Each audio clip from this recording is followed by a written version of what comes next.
皆さん、こんにちは。今回の動画は、古墳時代2。391年、大和王権が初めて海を越え、朝鮮半島へ進出した頃から、400年代後半、倭の五王が登場する時代までを見ていきます。この時代から彼らの動きは、日本の中だけでは終わらなくなります。国内での力を固めた大和王権は、次の段階として、海の向こう、朝鮮半島へと視線を向け始めました。ではまず同じ頃の世界を見ていきましょう。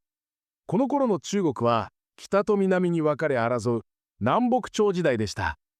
南では東晋から宋、西、遼、陳と王朝が次々と変わっていきます。倭の皇王が交流したのはその中でも最初の宋の時代です。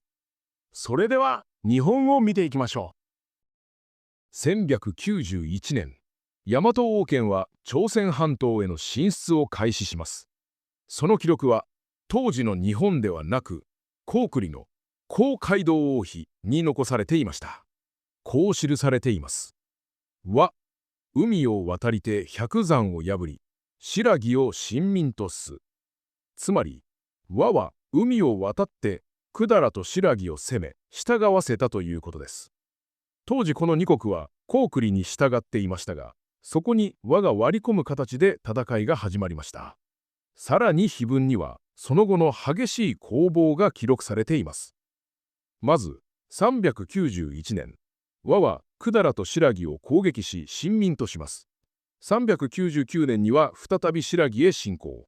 これに対し400年、高句麗は倭軍を撃退しました。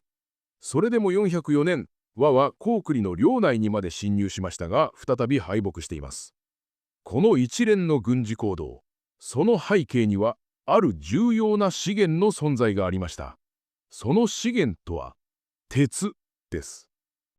当時の日本では、まだ製鉄技術が確立されておらず、鉄資源を朝鮮半島に頼っていました。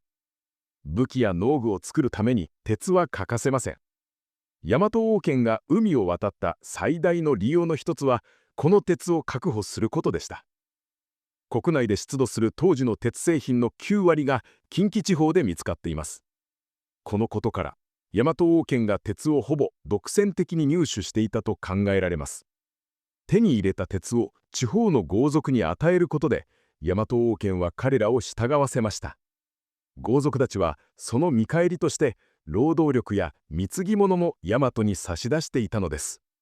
こうして鉄を通じて国内をまとめ上げていった大和王権でしたが、この支配の仕組みはやがて地方の反発を生みます。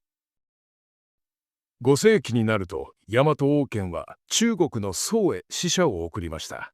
宋女倭国伝という中国の記録には、三、陳、西、黄、武とこの5人の倭の王が次々に登場します。彼らは宋の皇帝に朝貢を行い、君臣関係を結んでいた可能性があります。この倭の五王とは誰なのか、実はその全てが分かっているわけではありません。